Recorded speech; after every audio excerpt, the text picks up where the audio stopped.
রমজান মাসে যদি আমরা কেউ শুধুমাত্র সাহরি ইফতার করি, মাঝে আর কোনো পানাহার যৌনাচার না করি, তাতে রোজার যে স্ট্রাকচার সেটা দাঁড়িয়ে যাবে, কিন্তু এই রোজা অর্থবহ হবে, সার্থক হবে, পূর্ণাঙ্গতা পাবে, এর ফিনিশিং হবে তখনই যদি আমরা এই রোজা শুধুমাত্র পেটের না করে এই রোজা চোখের, এই রোজা আমাদের ব্রেইনের, এই রোজা আমাদের হাতের, পায়ের, সমস্ত অঙ্গ প্রত্যঙ্গের করতে পারি। অর্থাৎ সকল অঙ্গ প্রত্যঙ্গকে, ওই যে পেটকে যেরকম আল্লাহর আদেশ নিষেধ দ্বারা নিয়ন্ত্রণ করছি, ইফতারের ঠিক আগ মুহূর্তেও রকমারি খাবার আমার সামনে আছে, আর মাত্র 2-4-5 মিনিট বাকি আছে সূর্য ডোবার, খাবারের চাহিদা আছে শরীরে, আবার খাবারও সামনে আছে, কিন্তু খাচ্ছি না কেন? আল্লাহর নির্দেশ হয় নাই। ঠিক একইভাবে আমার সামনে কোনো অপরাধ করবার সুযোগ আসছে, কোন যুবক তিনি হারাম কোনো অফার, অবৈধ কোনো প্রস্তাব পেয়েছেন কারোর কাছ থেকে, কোন যুবতী তিনি কোনো অবৈধ প্রস্তাব পেয়েছেন, হারাম প্রস্তাব পেয়েছেন। এই হারাম প্রস্তাব পাওয়ার পরও তিনি তার নিট এবং সেই প্রস্তাব গ্রহণ করার সুযোগ দুইটাই থাকা সত্ত্বেও আল্লাহর এই ক্ষেত্রে অনুমোদন নাই, এখনো অনুমোদন হয় নাই, বৈধ সঙ্গী আল্লাহ এখনো দেন নাই, সেজন্য নিজেকে ওই পর্যন্ত অপেক্ষমান রাখা, সেজন্য প্রতীক্ষা করা, সেজন্য নিজেকে নিয়ন্ত্রণ করা, এই শিক্ষাটা কিন্তু সিয়াম আমাদেরকে দেয়। সো রমজান মাসের সিয়ামের লক্ষ্য উদ্দেশ্য কি? সিয়াম কেন আমরা রাখছি? বিরত থাকার মানেটা কি? বিরত থাকার মানেই হলো জীবনের পদে পদে ব্রেক দেওয়া, জীবনের প্রতিটি স্তরে স্তরে ব্রেক দিতে জানা। ব্রেক দিতে জানা এটা সুস্থতার লক্ষণ, আর ব্রেক দিতে না জানা এটা অসুস্থতার লক্ষণ। যে ব্যক্তি যা খুশি তা করতে পারে, যা খুশি তা বলতে পারে, তার মুখ দিয়ে কি আসলো না আসলো সে বলে দিল, তার যা খুশি তা সে করে ফেললো, তার বিবেক তাকে নিয়ন্ত্রণ করে না, তার বিবেক তাকে কন্ট্রোল করে না, তার বিবেক তাকে থামায় না, এই ব্যক্তি নিজেকে আধ্যাত্মিকভাবে, স্পিরিচুয়ালি সে নিজেকে কখনো সুস্থ মনে করার কোনো কারণ থাকতে পারে না। পৃথিবীতে যত জীবন দর্শন আছে, পৃথিবীতে যত সমাজ ব্যবস্থা আছে, এই সবগুলোর সাথে ইসলামী সমাজ ব্যবস্থা বা ইসলামী বিধিবিধানের একটা মৌলিক পার্থক্যের জায়গা এখানে, যে বিশেষ করে আজকের পৃথিবীতে যে ভোগবাদী সমাজ আছে, এই ভোগবাদী সমাজে আপনাকে বিরত থাকার কথা খুব একটা কেউ বলবে না, সবাই আপনাকে বলবে শুধু ভোগের কথা। প্রতিটা বিজ্ঞাপন, প্রতিটা অ্যাডভার্টাইজমেন্ট, প্রতিটা বিজ্ঞাপনী বিলবোর্ড আপনাকে আহ্বান করে ভোগের প্রতি। আপনি হয় কোনো গাড়িকে ভোগ করার জন্য আপনাকে আহ্বান করা হবে, অথবা কোনো খাবার দাবার ভোগ করার জন্য আপনাকে আহ্বান করা হবে, অথবা আপনার জৈবিক কোনো চাহিদা পূরণের জন্য আপনাকে নানাভাবে পরিচিত করা হবে, আহ্বান করা হবে। সব দিকে দেখবেন শুধু ভোগের আহ্বান, ভোগের ডাক। ইসলাম আমাদেরকে এর বিপরীতে সবসময় ত্যাগ এবং আত্মনিয়ন্ত্রণের ডাক দেয়, আহ্বান করে। অর্থাৎ দুইটা সম্পূর্ণ দুই মেরুর জিনিস। ইসলাম যে আত্মনিয়ন্ত্রণের কথা বলে, ইসলাম যে আমাদেরকে ত্যাগের কথা বলে, ইসলাম যে আমাদের কন্ট্রোলের কথা বলে, এটা কেন বলে? কারণ একটা সমাজ যদি স্থিতিশীল হতে হয়, একটা সমাজ যদি সুস্থ স্বাভাবিক থাকতে হয়, তাহলে সেই সমাজকে অবশ্যই আত্মনিয়ন্ত্রণ করার অভ্যাস গড়ে তুলতে হবে। সমাজের সবাই যখন ভোগবাদে মত্ত হয়ে যাবে, তখন সেখানে মানুষের অপরাধ প্রবণতা বাড়বে, মানুষের মধ্যে স্বেচ্ছাচারী মনোভাব বাড়বে, এমনকি যা খুশি তা করলে মানুষ সুখী হবে বলে মনে করা হয়, আদতে এর উল্টো। যা খুশি তা যারা করে তারা মানসিকভাবে পৃথিবীর কোনো সমাজে সুখী থাকতে পারে না। এই জন্য ইসলাম আমাদেরকে সবসময় নিয়ন্ত্রণের কথা বলে। জৈবিক চাহিদা পূরণের কথা দেখবেন, ইসলাম আপনাকে বলবে যে আপনি আপনার জৈবিক চাহিদা পূরণ করবেন বৈধ ওয়েতে, আল্লাহর নির্দেশিত পথে, এর বাইরের পথে আপনি যাবেন না। ওয়াল্লাযীনা হুম লিফুরুজিহিম হাফিজুন, যারা তাদের সম্ভ্রমকে সংরক্ষণ করে, তাদের ইজ্জত আবরুকে কন্ট্রোল করে, তাদের যৌবনের চাহিদাকে তারা নিয়ন্ত্রণ করে আল্লাহর বিধিবিধান দ্বারা। এদেরকে আল্লাহ বলেছেন এরা সফল মুমিন, সার্থক মুমিন, তারা জান্নাতের অধিবাসী হবে। উলাইকুমুল ওয়ারিসুন আল্লাযীনা ইয়ারিসুনাল ফিরদাউসা হুম ফিহা খালিদুন, এরাই জান্নাতুল ফিরদাউসের অধিকারী হবে যারা কন্ট্রোল করা শিখছে। ঠিক একইভাবে খাওয়া দাওয়ার ক্ষেত্রে আপনি দেখবেন আল্লাহ বলেছেন কুলু ওয়াশরাবু, খাও পান করো, পানাহার করো, আল্লাহ ভোগের সুযোগ তোমাকে দিয়েছেন, অনুমোদন দিয়েছেন, কিন্তু ওয়ালা তুসরিফু, অপচয় করবে না। এই যে কন্ট্রোল, এই যে নিয়ন্ত্রণ। একজন আল্লাহর প্রতি অবিশ্বাসী মানুষ, তার অঢেল টাকা পয়সা হয়েছে, সে অঢেল টাকা পয়সা দিয়ে সে প্রচুর পরিমাণ খাবার অপচয় করতে পারে, অপব্যয় করতে পারে, যা খুশি তা করতে পারে।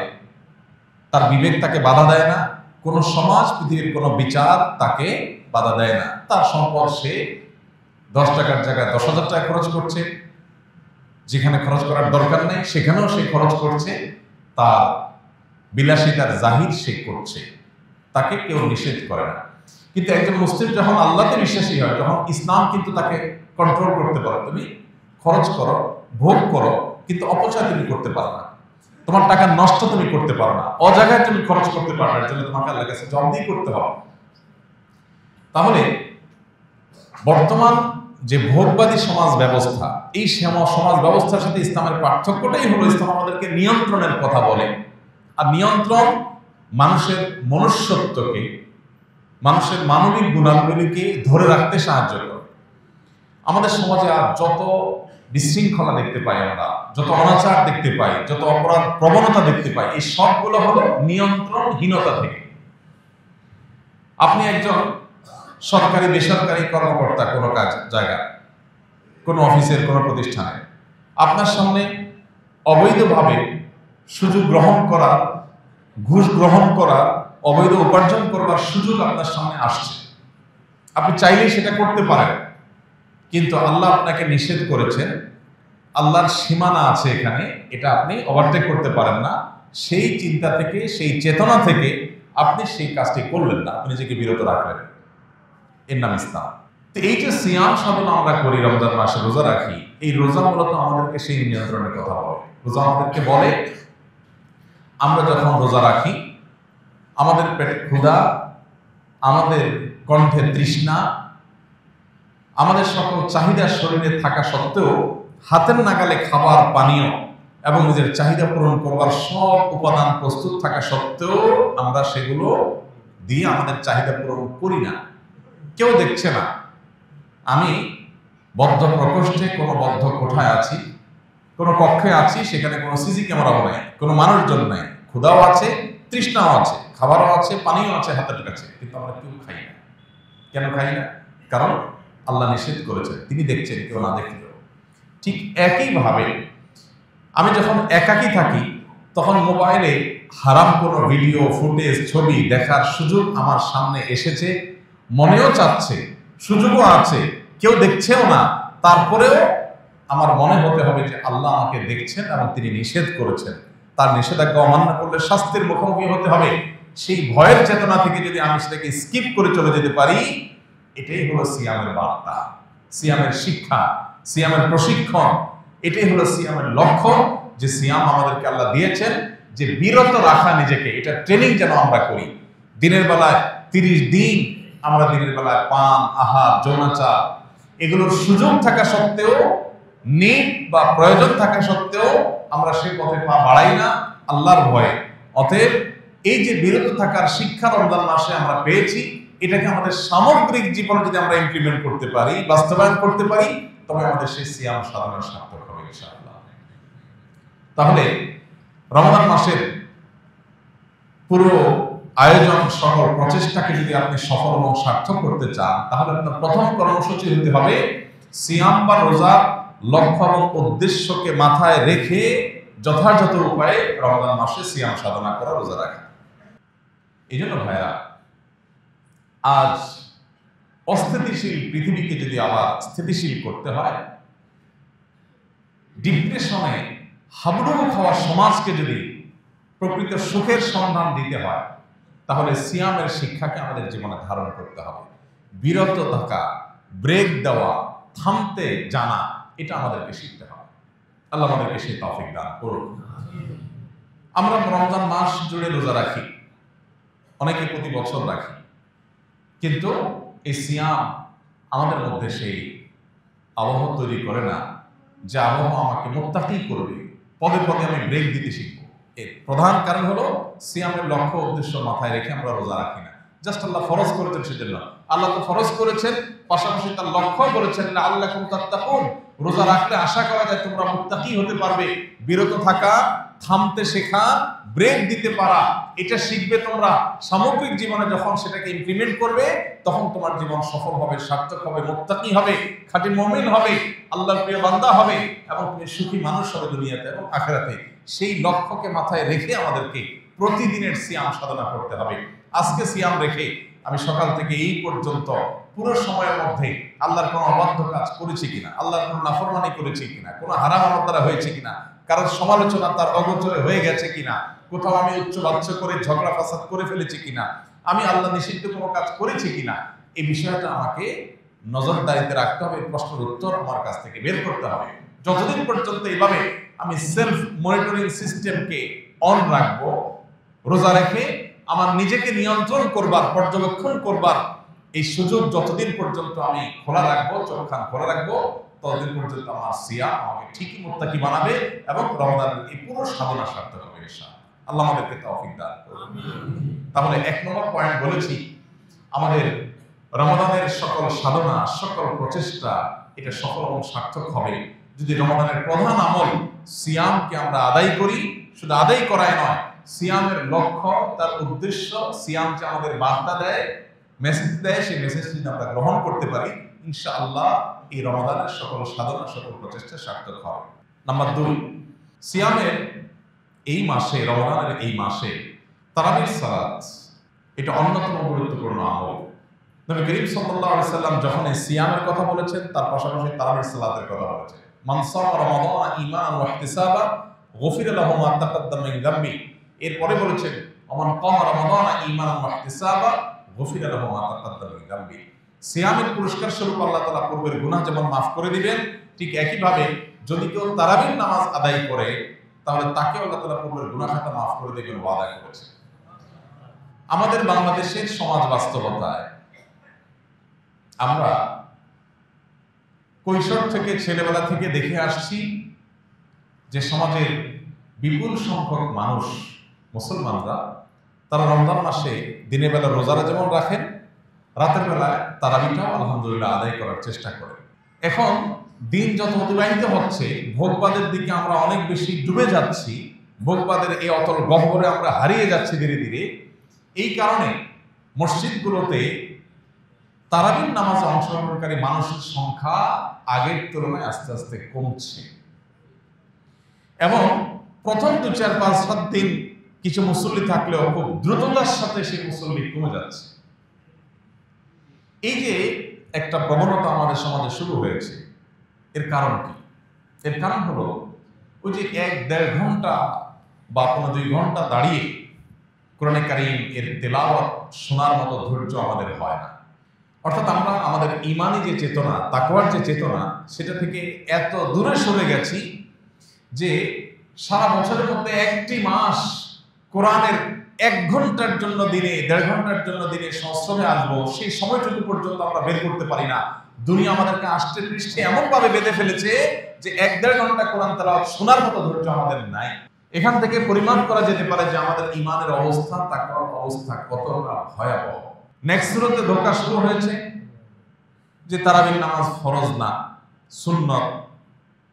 সুন্নাত মানে হলো যেটা নিয়ে ঢিলামি করা যায়, ঘড়িবসি করা যায়, এমন একটা টেন্ডেন্সি আমাদের মধ্যে আসছে। আবার আলহামদুলিল্লাহ উলামায়ে কেরামের দীর্ঘদিনের প্রচেষ্টা, দীর্ঘদিনের দাওয়াতের ফসলস্বরূপ তারাবির নামাজের গতি সারা দেশের মসজিদগুলোতে একটু হলেও কমতে শুরু করেছে। তারাবির নামাজের গতি কমাটা ভালো না খারাপ? সবকিছুর গতি ভালো না। কোনো কোনো কিছু আছে গতি যত কম থাকে কোয়ালিটি তত ভালো হয়। তারাবির নামাজ বা যে কোনো নামাজের ক্ষেত্রে একই কথা প্রযোজ্য, ধীরস্থিরতাটা এখানে ইম্পর্টেন্ট। নবী করিম সাল্লাল্লাহু আলাইহি সাল্লাম তিনি যখন রাতে তাহাজ্জুদ পড়তেন, তারাবি পড়তেন, তখন তার অবস্থা কি ছিল? সাহাবায়ে কেরামের বর্ণনা হলো যে তিনি এত দীর্ঘ সময় দাঁড়িয়ে কোরআনের তেলাওয়াত করতেন নামাজে রাতে, যে তার পা মুবারক ফুলে যেত। আমাদের পা মাঝে মধ্যে ফুলে। একটা মানুষ কত সময় দাঁড়িয়ে থাকলে পা ফুলতে পারে? কত সময় রুকুতে থাকলে, রুকু কতক্ষণ লাস্টিং করলে তার শরীরের ভারে পা ফুলে যেতে পারে? কতক্ষণ? একটু কি আমরা কল্পনা করতে পারি?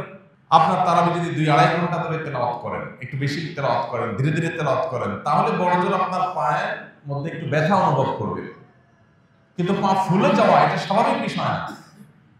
আপনি যদি 2 রাকাত নামাজে 15, 20, 30 মিনিট করে করে আপনি যদি এরকম দীর্ঘ তারাবির নামাজ শেষ করেন, তাহলে হয়তো আপনার পা একটু ফুলতে পারে। নবী সাল্লাল্লাহু আলাইহি ওয়াসাল্লাম যাকে আল্লাহ তাআলা পূর্বের পরের সব মাফ করে দিয়েছেন, আগাম ঘোষণা দিয়েছেন, তিনি পর্যন্ত যদি এইভাবে রাত জেগে তারাবি পড়েন, এইভাবে তাহাজ্জুদ আদায় করেন, তাহলে 1-1.5 ঘন্টার জন্য তারাবির নামাজের সময় যদি আমাদের না হয়, তাহলে এই রমজান দিয়ে, এই রমজানের রোজা দিয়ে, এই রমজানের ইবাদত দিয়ে আল্লাহর কাছে কোন মুখে জান্নাতের জন্য আর্গুমেন্ট করব? ভাইরা আমার, সাহাবায়ে কেরামের তারাবি কেমন ছিল? মুয়াত্তা মালিকের একটি হাদিস থেকে জানা যায়, সাহাবীদের বেশিরভাগের তারাবির চিত্র ছিল যে তারা যখন তারাবি শুরু করতেন, তারাবি শেষ করতে করতে তাদের প্রায় দিনই রাত প্রায় শেষ হয়ে যেত। সাহরি খাওয়ার জন্য তারা বাসায় যেতেন, সাহরি খেয়ে এসে আবার ফজর করতেন। এখন আপনি বলবেন, এটা কি আমাদের দ্বারা সম্ভব? সকাল 9টা টু বিকাল 5টা আমার অফিস, সকাল থেকে আমার 5-7টা মিটিং এর সেট আপ করা আছে, শিডিউল দেওয়া আছে, অনেক ব্যস্ততা আমার। ভাইরা আমার, দুনিয়াতে আমরা সবাই জানি, একেবারে যে ব্যক্তি বদ্ধ পাগল হয়তো সেও জানে যে দুনিয়াতে আমরা খুব অল্প সময়ের জন্য এসেছি, আমরা কেউ চিরকাল এখানে থাকবো না। বেশিরভাগ মানুষের জীবনের ক্রিম টাইম পার হয়ে গেছে। আমরা এখানে যারা আছি, আমাদের বেশিরভাগ মানুষের জীবনের ক্রিম টাইম অলরেডি ক্রস চলে গেছে। এখন যে লাইফটা আছে সামনে, এটা হলো জীবনের বাতিল অংশ। 30, 35, 40 যাদের এইজ হয়ে গেছে, ভোগের সময় শেষ। এখন ডায়াবেটিস, ক্যান্সার আর হার্ট অ্যাটাক, কিডনির রোগ, যত ব্যাধি আছে এগুলোর সময়। মূল টাইমটা পার হয়ে গেছে অলরেডি, বা পার হয়ে যাচ্ছে।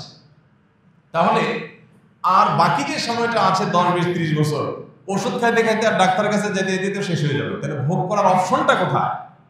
এই মিছা জীবনের জন্য যদি আমার এত ব্যস্ততা হয় যে 1.5 ঘন্টা তারাবির জন্য আমার সময় হয় না, আমি খোঁজ করার চেষ্টা করি 8 রাকাত পড়লেও তো নাকি হয়, না পড়লেও নাকি রোজা হয়ে যায়, কোন মসজিদে একটু তাড়াতাড়ি পড়া যায়, হাবের সাহেব তো আর কোনো কাজ কাম নাই, এই জন্য এত ধীরে ধীরে পড়ে। এই যে টেন্ডেন্সি, কারণ দুনিয়া আমাদেরকে আষ্টে পৃষ্ঠে বেঁধে ফেলেছে, শয়তান তার চক্রান্তে জয়ী হচ্ছে। শয়তানের চেষ্টাই হলো মানুষকে দুনিয়ার চাকচিক্যে ডুবিয়ে রাখা, আখিরাত থেকে ভুলিয়ে রাখা। সাহাবীদের কাছে এর বিপরীত চিত্র ছিল। তাদের কাছে আখিরাতের বিষয়টা একটা ক্রিস্টাল ক্লিয়ার। তারা জানতেন যে দুনিয়ার জীবন একটু কম ঘুমিয়ে, একটু কম পরিশ্রম করে যদি আমি কাটাতে পারি, আর অনন্তকালের আখিরাতে যদি আমি ভালো থাকতে পারি, ওয়াই নট আমি সে অবসর গ্রহণ করব। তারা সেটাই করেছে। তাদের কাছে দুনিয়াটা ছিল টুকটাক, আর আখিরাতটা ছিল ঠিকঠাক। আর আমাদের এসে উল্টা, নামাজ, রোজা, তারাবি এগুলো হলো টুকটাক, অফিস আদালত, চাকরি বাকরি, ব্যবসা বাণিজ্য সেগুলো হলো ঠিকঠাক। আপনি যদি দুনিয়াতে 2000 বছর থাকতেন আর আখিরাতে মাত্র 20 বছর থাকা লাগতো, তাহলে আপনার এই সঠিক ছিল। কিন্তু আপনি দুনিয়াতে থাকবেন 20, 40, 60, 70, 80 বছর, তাও কোনো গ্যারান্টি নেই কখন থাকবেন, কতক্ষণ চলে যাবেন। আর আখিরাতে অনন্তকালের জন্য যাবেন, কোনো আর ব্যাকের অপশন নাই। তাহলে সেই সময়ের জন্য কি পরিমাণ পরিশ্রম করা দরকার। আমাদের রমাদান এর যে বরকত, সেটা থেকে আমরা বঞ্চিত হচ্ছি। এর দ্বিতীয় কারণ হলো যে আমরা অনেকেই তারাবিকে সেভাবে হক আদায় করছি না। একদিন পড়ছি তো 3 দিন পড়ছি না, পড়ছি তো ওই যে 8 রাকাত, 10 রাকাত, কত ফাঁক ফোকর পাওয়া যায়, কত শর্টকাট করা যায়। এক হলো যে আপনি 8 রাকাত তারাবির সপক্ষে যে সমস্ত ওলামায়ে কেরাম রয়েছেন, তাদের দলিল দ্বারা আপনি একবারে কনভিন্সড বা আপনি তাদের অনুসারী, সেটা একটা বিষয়। কিন্তু আজকাল এটা একটা রোগে পরিণত হয়েছে অনেকের, যে কিভাবে কত শর্টকাট করা যায়। নবী সাল্লাল্লাহু আলাইহি ওয়াসাল্লাম বলেছেন, যে ব্যক্তি ইমামের সাথে এশার নামাজ পড়বে এবং ইমাম চলে যাওয়া পর্যন্ত সে থাকবে, ইমাম চলে যাওয়া পর্যন্ত, নামাজ শেষ করে ইমাম সমাপ্ত করে শেষ করা পর্যন্ত বা বিদায় হওয়া পর্যন্ত যে ব্যক্তি থাকবে, ওই ব্যক্তিকে আল্লাহ তাআলা রাত জেগে ইবাদতের সওয়াব দান করবে। অর্ধ রাত জেগে ইবাদত করার সওয়াব পেতে হলে আপনাকে ইমাম যাওয়া পর্যন্ত থাকতে হবে। আপনি মাঝপথে চলে গেলে এই সওয়াব আপনি পাবেন না, এটা পরিষ্কার। শেখ মোহাম্মদ সালেহ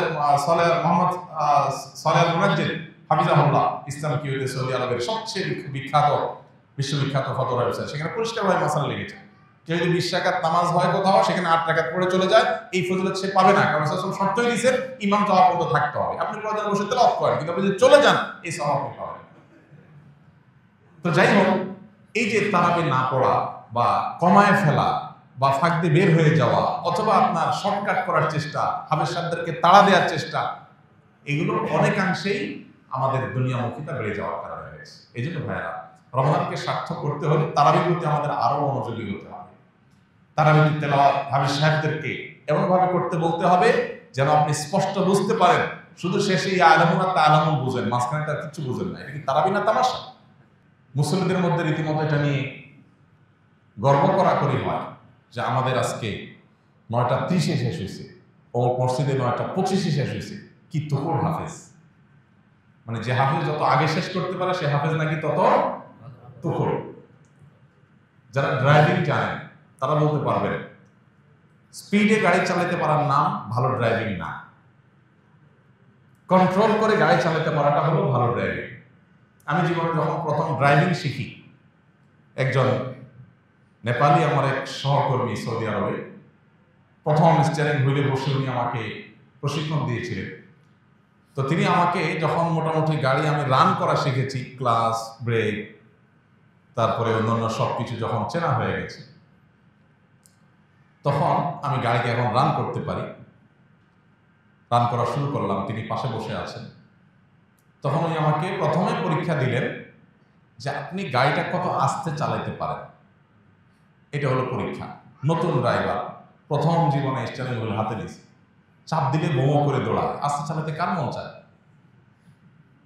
চাপ দিলেই শুধুমাত্র দৌড়াতে থাকে, আর দৌড়াইলে শান্তি লাগে। আর সেখানে প্রশিক্ষক বলতেছে না কত আসতে পারে। এরপর এক পর্যায়ে উনি নেমে গেলেন গাড়ি থেকে, নেমে বলেন আমি খুব ধীরে ধীরে হাঁটবো একটা বাচ্চার মতো, ঠিক আমার সাথে তাল মিলায় গাড়ি চালাতে পারেন কি? আমি দেখি কিন্তু ডিফিকাল্ট। ম্যানুয়াল গিয়ার হলে গাড়ি বন্ধ হয়ে যাচ্ছে, স্টার্ট বন্ধ হয়ে যাচ্ছে। এত আস্তে চালাতে গেলে বন্ধ হয়ে যাচ্ছে, স্কার্টারের সাথে ক্লাচের সমন্বয় করা কঠিন হয়ে যাচ্ছে। তখন বলেন যে ড্রাইভার হয়ে উঠতে হলে আস্তে চালানো শিখতে হবে। জোরে সবাই চালাতে পারে, জোরে চালানোর পরে দাঁড়ান দৌড়ান, কোথাও মারছেন না মারছেন তো পরের ইস্যু, কিন্তু আস্তে যে চালাতে পারে, নিয়ন্ত্রণ যে করতে পারে, সে হলো ড্রাইভার। তা হাফেজ সাহেব কি করছে মাঝখান দিয়ে কিচ্ছু বললেন না, তুফানের মতো ফেনা চলে ফেললো না, শুধু আলামুন আর তালামুন বললো। আপনি বললেন বাপরে বাপ, কি হাফেজ, কিছুই বোঝা যায় না। যেমন মুসল্লি তেমন হাফেজ।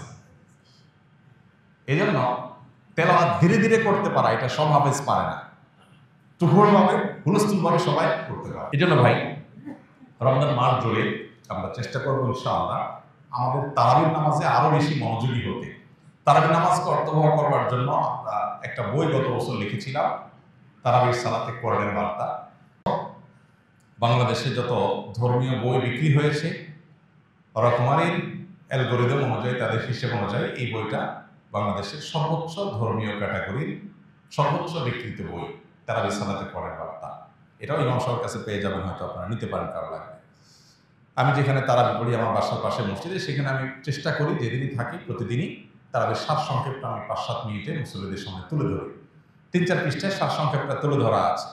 অতএব এইটা আপনি বাসায় যদি একটু দেখে আসেন, তাহলে আপনার ওই যে তারাবিতে আপনার যে একটা বিরক্তি লাগে অনেকের, এই বিরক্তিটা আর লাগবে না ইনশাআল্লাহ। আপনি যে অর্থটা বুঝেন কি আছে না আছে, রিলেট করতে পারবেন, মনোযোগটা আপনার বাড়বে ইনশাআল্লাহ। আল্লাহ আমাদেরকে তারাবিটাকে যথাযথভাবে আদায় করার তৌফিক দান করুন। ভাইরা, এই যে কোরআন তেলাওয়াত করি আমরা বা কোরআন তেলাওয়াত শুনি, এটা যে কত বড় একটা ট্রিটমেন্ট। যারা জিনের উপদ্রবের শিকার হয়েছে, ব্ল্যাক ম্যাজিকে যারা আক্রান্ত হয়েছেন, এবং যারা এটা রতিয়া শরঈয়া করেছেন, শরঈ ঝাড়ফুঁকের শরণাপন্ন যারা হয়েছেন, সার্ভিস যারা নিয়েছেন, তারা জানবেন খুব ভালো করে যে কোরআন তার সবচেয়ে বড় মিরাকল হলো কোরআন আল্লাহ রাব্বুল আলামিনের এমন এক কালাম, এমন এক গ্রন্থ যে এইটার তেলাওয়াতের ফলে অনেক রোগ, অনেক অসুখ, অনেক আধ্যাত্মিক সমস্যা, এমনকি জিন জাদুর যে সমস্যা, এটা ট্রিটমেন্ট তেলাওয়াতের মাধ্যমে হয়ে যায়। আমার পরিচিত একাধিক মানুষ, পার্সোনালি আমি খুবই চিনি, ব্যক্তিগতভাবে ফ্যামিলিগতভাবে আমার সাথে ভালো সম্পর্ক আছে, এরকম মানুষ আছে। একসাথে উমরা করতে গেছি, ওনার ফ্যামিলিতে জিনের সমস্যা অনেক, উপদ্রব ভয়ঙ্কর। তো রমজানে যখন মক্কা হারাম শরীফে 1 দিন 2 দিন 3 দিন তারাবির নামাজ পুরার সময় উনি ওনার ফ্যামিলি তারা সামিল হয়েছে, তেলাওয়াত শুনেছে, এরপর থেকে তাদের অসুস্থতা ভয়ঙ্করভাবে বেড়ে গেল। আমাদেরকে জানালেন যে হঠাৎ করে একবার বেহুশ হয়ে যাওয়ার মতো অবস্থা, সহ্য করা যাচ্ছে না তেলাওয়াত, কাহিনী কি? তো আমি রাকিদের সাথে যোগাযোগ করলাম, বিভিন্নভাবে পরামর্শ আলোচনা করলাম, করার পরে অ্যাসেসমেন্ট করে দেখা গেল যে মেডিসিন জায়গা মতো পড়েছে, অর্থাৎ এই যে তেলাওয়াত হচ্ছে সেই তেলাওয়াতের ফলে তার ট্রিটমেন্ট শুরু হয়ে গেছে।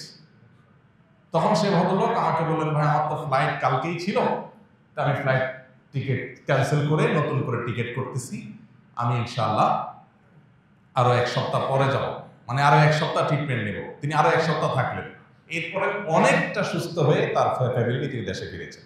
আমার নিজের সাথে এক ব্যক্তির ঘটনা, একসাথে আমরা গেছি। এই জন্য ভাইরা, তারাবির নামাজের তেলাওয়াত শুনতে আপনার কষ্ট হয়, বিরক্তি লাগে, আপনি চলে যান। এক বসায় শুধুমাত্র ফেসবুক ইউটিউবে আপনি প্রতিদিন অন্তত 1-1.5-2 ঘন্টা পার করে দেন, আপনি টেরও পান না। সেখানে 15 মিনিট বেশি যাচ্ছে তারাবিতে, 20 মিনিট বেশি যাচ্ছে, আপনার সহ্য হচ্ছে না। আপনি চলে যেতে পারলে আপনি বাঁচেন, মনে হয় যে আপনার সময়ের অনেক দাম। আপনি সেই মানুষ যে দিনে ঘন্টাকে ঘন্টা আপনার সোশ্যাল মিডিয়াতে মোবাইল ধরছেন, যে 30 মিনিট চলে গেছে আপনি টেরও পান নাই। যা শুধু একটা মেসেজ চেক করার জন্য পকেটে বের করছেন, কোথাকার মেসেজ থেকে কোথায় চলে গেছেন আপনি জানেন না, আধা ঘন্টা শেষ, 40 মিনিট শেষ। সেই মানুষ যদি তারাবির নামাজে আপনার কাছে বিরক্তি মনে হয়, সময় দিতে কষ্ট মনে হয়, তাহলে কি জবাব আল্লাহর কাছে দিবেন? এই জন্য আপনার নিজের কল্যাণে, নিজের প্রয়োজনে আপনি তারাবির নামাজে মনোযোগ দিয়ে শুনেন, মনোযোগ দিয়ে তারা শুনেন। মনোযোগটা ইম্পর্টেন্ট। যত মনোযোগ দিয়ে শুনবেন আপনার ভেতরে পুরো ট্রিটমেন্ট হয়ে যাবে শরীরে। মুসলমানদের ঘরে আজকে যত অকল্যাণ, যত জিনের উপদ্রব, যত ব্ল্যাক ম্যাজিকের উপদ্রব, ঘরে ঘরে। আমাদের অফিসে ফাউন্ডেশনে 100টা ফোন যদি দিনে আসে, 100 বেশি ফোন আসে, 100টা ফোন যদি প্রতিদিন আসে, তার 80টা আসে এই ব্ল্যাক ম্যাজিকের রোগ সম্পর্কে। ঘরে ঘরে এখন সব মানুষ টের পাচ্ছে না। অনেক বড় বড় ডাক্তার, মেডিকেল কলেজের প্রিন্সিপাল, তারা পর্যন্ত মাঝে মধ্যে সশরীরে আসেন, এসে বলেন, ভাই আমি মেডিকেল কলেজের প্রিন্সিপাল, আমি জানি এটা কোনো ফিজিক্যাল সমস্যা না, আমার ফ্যামিলিতে এই যে সমস্যা আমি দেখছি, কোনো চেক আপে কোনো কিছু ধরা পড়ছে না, দেশে বিদেশে ট্রিটমেন্ট সব করা শেষ, কিচ্ছুই ধরা পড়ছে না, রোগের কোনো কুলকারা নেই, এটা অস্বাভাবিক কিছু। ঠিকই রুকিয়া করছে, সাথে সাথে আল্লাহ তাআলা ফল দিচ্ছে। কোরআনের যদি জীবন্ত কোনো অলৌকিকত্ব দেখতে চান, তাহলে কোরআন তেলাওয়াতের মাধ্যমে কিভাবে মানুষকে আল্লাহ তাআলা ট্রিটমেন্ট করেন, এটা আপনি দেখতে পারেন। ভাইরা আমার, এই জন্য কোরআনে কিন্তু আল্লাহ এটাকে শেফা বলেছে, কোরআনের মাধ্যমে আরোগ্য লাভ হয়। এই জন্য আমাদের রমাদানে মনোযোগ দিয়ে তারাবি শুনতে হবে, না আমাদের কল্যাণে, সব যেমন হবে, আমাদের ট্রিটমেন্ট হবে, আধ্যাত্মিক ট্রিটমেন্টও হবে, আবার বিভিন্ন ধরনের এই জিন জাদু ইত্যাদি ট্রিটমেন্টও হবে। আল্লাহ আমাদেরকে তারাবির নামাজকে সুন্দরভাবে যথার্থভাবে আদায় করার তৌফিক দান করুন। রমাদানকে সার্থক করার জন্য তৃতীয় কর্মসূচি হলো রমাদান মাসে সকল গুনাহের ব্যাপারে জিরো টলারেন্সে চলে যাবে। সকল গুনাহ, সকাল থেকে রাত পর্যন্ত ফেসবুক ইউটিউব থেকে যদি আপনি গুনাহ থেকে বেঁচে থাকা কঠিন হয়, তাহলে এগুলো আপনি আনইনস্টল করে ফেলান মোবাইল থেকে। আমি অনেক যুবককে চিনি পার্সোনালি, যে যুবকরা রমজানের শুরুতে শুধুমাত্র যোগাযোগ রক্ষার জন্য হোয়াটসঅ্যাপ, মেসেঞ্জার 1-2টা অ্যাপ রেখে, আর বাকি যেগুলো সময় কিল করে বা চোখের গুনাহ করায়, এই অ্যাপগুলোকে মোবাইল থেকে বিদায় করে দেয়। একটা মাসের জন্য যদি আপনি চেষ্টা করেন, অন্তত গুনাহ থেকে বাঁচার অভ্যাস আপনার গড়ে উঠবে।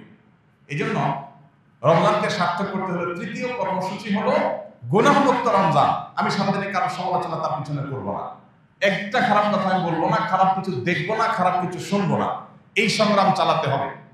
যদি আপনি এটাতে সাকসেস হন, জয়ী হন, তাহলে যে তাকওয়ার ট্রেনিং আপনার হয়ে যাবে, অভ্যাস গড়ে উঠবে, ইনশাআল্লাহ রমজান পুরো ধরে রাখতে পারবেন। 4 নম্বর সর্বশেষ কর্মসূচি হলো শেষ 10 দিন ইতিকাফ করবেন।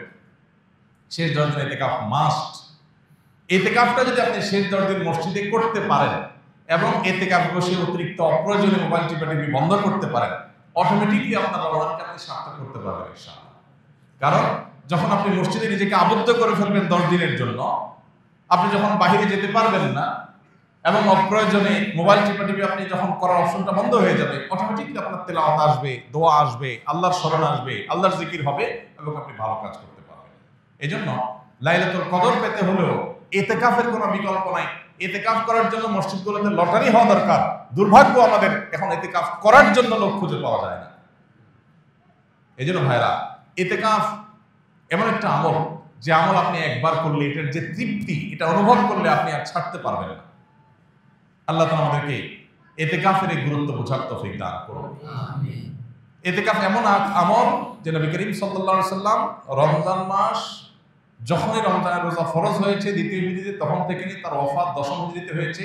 এই 8 বছরের দীর্ঘ সময়ে কোনো দিন কোনো রমজানে তিনি ইতিকাফ ছাড়েন নাই। প্রত্যেক রমজানে প্রতি বছর তিনি ইতিকাফ করেছেন।